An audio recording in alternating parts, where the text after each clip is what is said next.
Did with nothing and earned their fortune through hard work.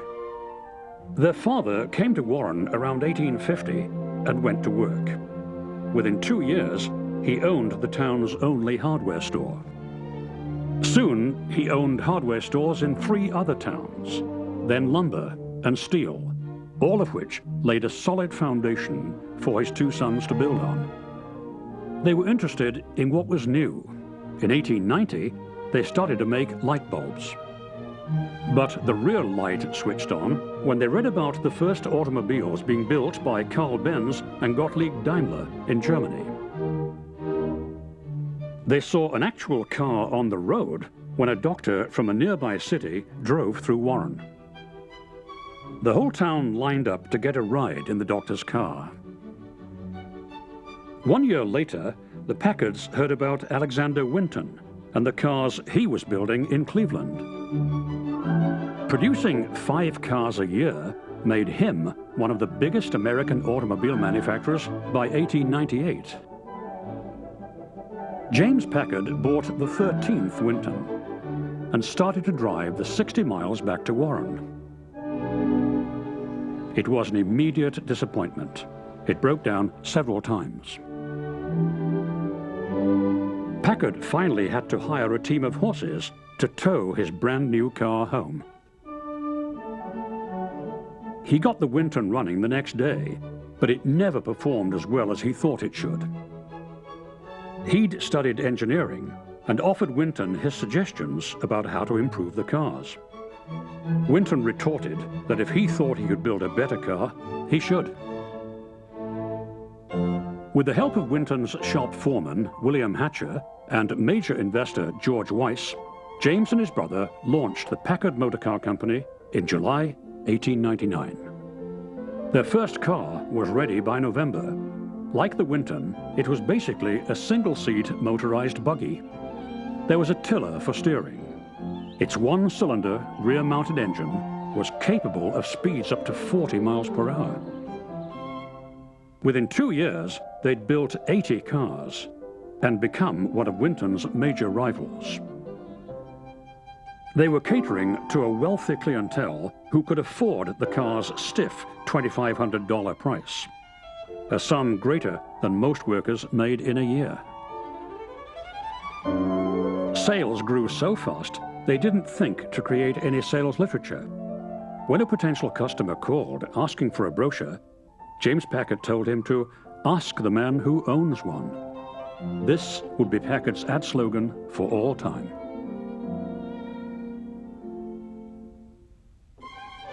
In 1903, Packard was determined to demonstrate that his car was rugged and reliable.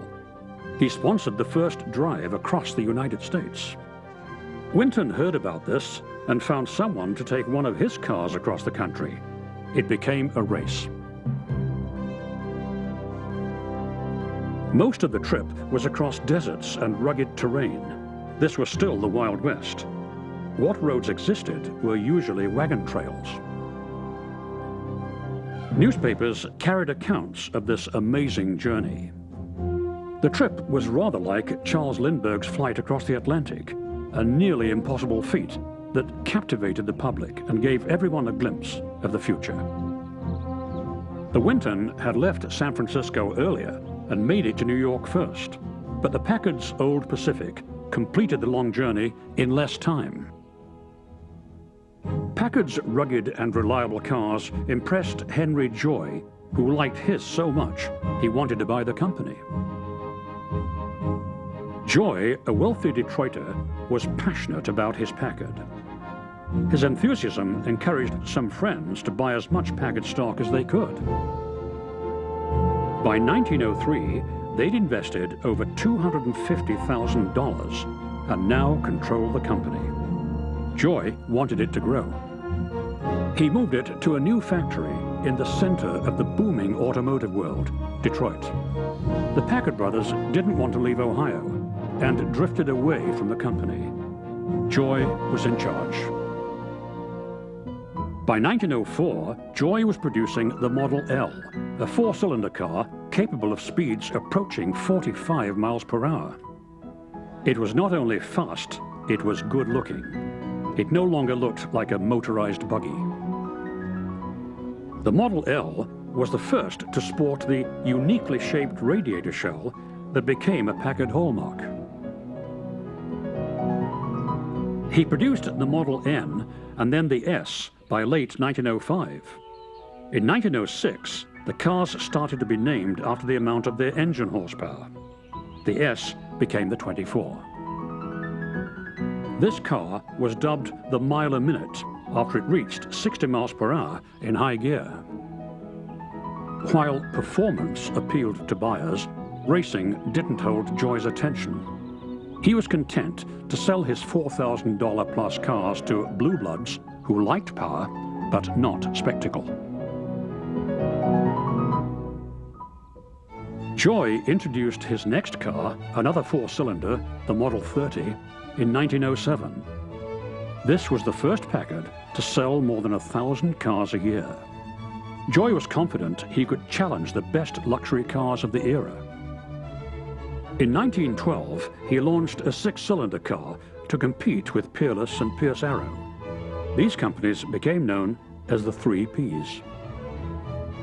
Joy was elated, but he also wanted to explore the world outside of the manicured lawns of Grosse Pointe, Michigan. He began to take cross-country car trips, exploring the still undeveloped West. He realized that the United States, if it were to grow, needed a reliable highway system. This would also stimulate the auto business. In 1913, he took over the task of raising money to build the first transcontinental road, the Lincoln Highway.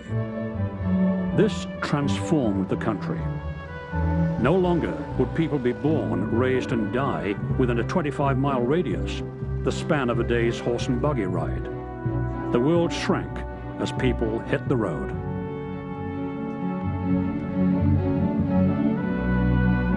While Joy's expansive vision propelled the country forward, he clashed with his conservative board of directors. In 1916, they rejected his plans to expand Packard, and he resigned.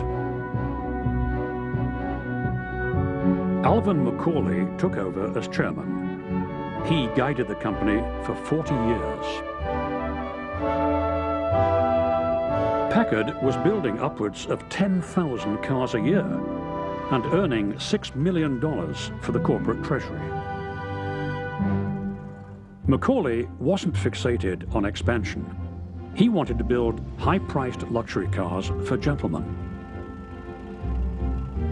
His vice president of engineering, Jesse Vincent, understood this and developed a succession of cars to fit the bill. He brought attention to the company with his Twin Six. It was the first 12-cylinder engine in a production car. Its precision engineering provided reliable, balanced, smooth power.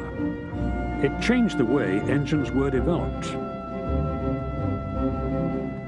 Over 10,000 Twin Sixes were sold in the first year alone. Not only did they fly out of the showrooms, the Twin Six took to the air, serving as the basis for the Liberty aircraft engines in World War I. After the war, these engines turned up in record-breaking speedboats. Packard was in the headlines when they broke the world speed record in 1922, exceeding 122 miles per hour.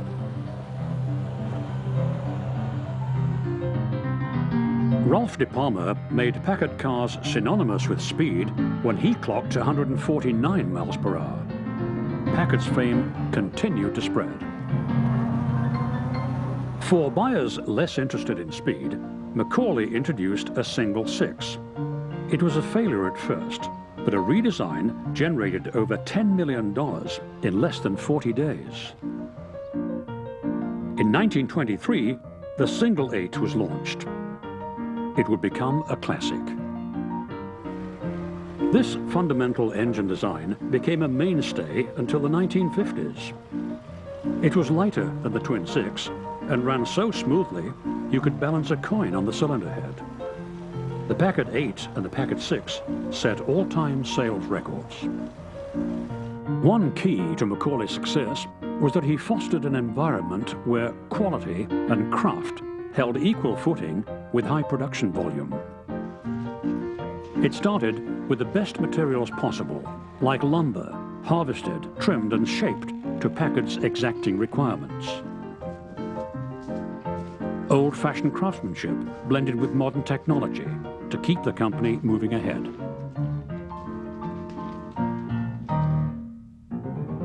Packard's influence continued to grow among wealthy buyers who had made it, who wanted others to know it, but wished to show off discreetly.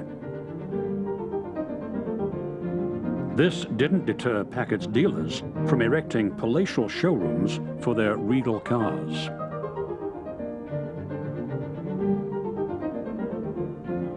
These elegant cars were tested at Packard's own proving grounds.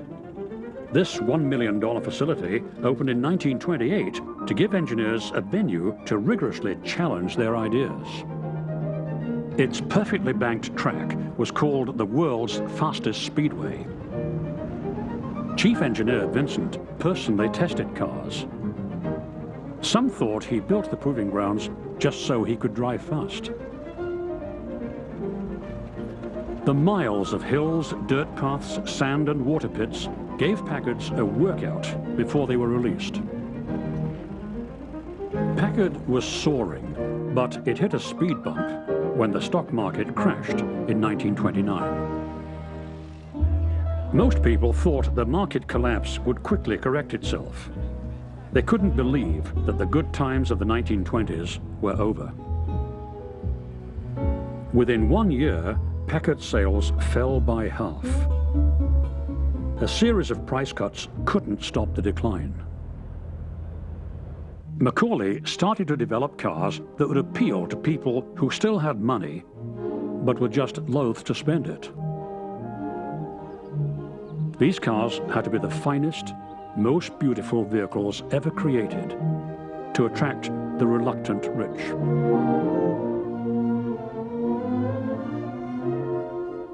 Other luxury car makers shared Macaulay's tactics.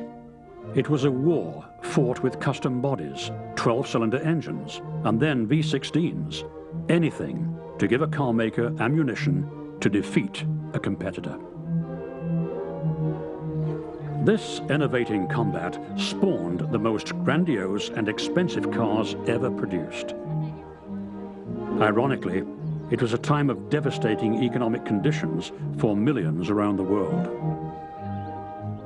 The most beautiful Packards were one-of-a-kind customs and limited editions. The 1933 formal sport sedan is considered to be the most important Packard built during this time. It was created for Packard's exhibit at the 1933 Century of Progress exposition in Chicago. The car's low roofline, V windshield, and sweeping fenders accented its long, extended hood. There was no cowl. The hood blended into the windshield. Its sparkling paint appeared to be gold, brown, or pearl as the light changed. The interior featured gold-plated hardware. Its paneling was burled Carpathian elm. The back of the front seat was a cabinet.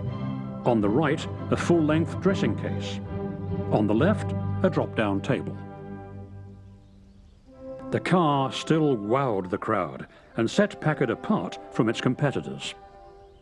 It stimulated demand for other custom Packards, like the V windshield bodies created by the Dietrich and LeBaron companies between 1932 and 34. Dietrich's 6 different body styles ranged from stunning convertibles to grand sport phaetons. Each had a raked windshield that set it apart from standard production models. It had unique features like a rear seat windshield that slid out of the way when you opened the door and automatically returned when the door closed. These cars appealed to demanding buyers. Not to be outdone, LeBaron produced custom bodies for Packards that some call the Hope Diamonds of automobiles. It's believed that only 4 of each type of Packard LeBaron was made. These rare cars are worth millions today. Clark Gable owned one of these LeBarons, but he had it further customized. The windshield and top were lowered, running boards removed, and teardrop step plates installed. This was a streamlined car in the streamlined era. These Dietrich and LeBaron-bodied Packards are among the most valuable cars in the world today. This success gave executives within the company an idea: kill off the luxury or senior cars. One independent and stubborn stylist resisted the change: Howard Darin, called Dutch by everybody. Darin was a dashing polo player, World War I hero, and heir to the Otis elevator fortune. Movie mogul Darryl Zanuck, who needed him for his polo team, had lured him away from Paris. World War II was threatening Europe, and Darin couldn't resist the offer to safely bask in Hollywood's warm sun. Setting up shop on Sunset Boulevard allowed him to keep designing cars in between polo matches and hobnobbing with movie stars. Clark Gable commissioned his first car. Packard executives saw the results and turned up their noses. They disapproved of Darin, calling him a playboy, but he was too good to ignore. Eventually, Packard turned to Darin for help with its new Clipper. While the company tried to distance itself from him, you can see his hand in the sweeping lines of the car.